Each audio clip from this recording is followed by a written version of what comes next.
एका एका गरीब किंवा मध्यमवर्गीय घरातला मुलगा पूर्ण वर्ष अभ्यास करतो. आईबापांच्या अपेक्षा घेऊन एक्झाम हॉलमध्ये बसतो. कारण त्याला सांगितलेलं असतं, शिक, आयुष्य बदलेल. पण आज शिक्षण व्यवस्थेची अवस्था अशी झाली की पेपर लीक होतात, मार्कवर प्रश्न निर्माण होतात आणि आता तर मुलांना स्वतःचे आन्सर शीट सुद्धा सिद्ध करावे लागते. त्या मुलाने फक्त एवढं म्हटलं होतं, ही आन्सर शीट माझी नाही.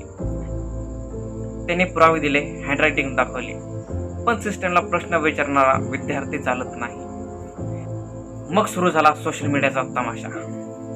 त्याला पाकिस्तानी ठरवलं गेलं, देशद्रोही ठरवलं गेलं, फक्त कारण त्याने आवाज उठवला. अरे त्याचा आयुष्याचा प्रश्न आहे. तो मुलगा ओरडणार नाही तर कोण ओरडणार?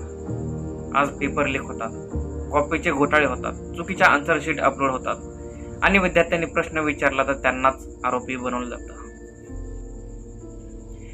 हे फक्त एका विद्यार्थ्याची गोष्ट नाही, हा प्रत्येक विद्यार्थ्याच्या भविष्याचा प्रश्न आहे.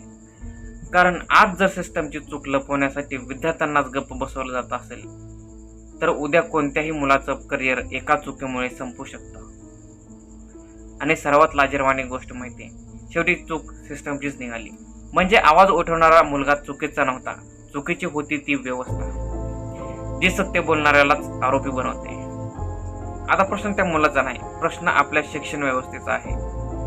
विद्यार्थ्यांनी अभ्यास करायचं की स्वतःचं भविष्य वाचवण्यासाठी सिस्टम विरुद्ध लढायचं? तुम्हाला काय वाटतंय हे कमेंटमध्ये मला नक्की कळवा.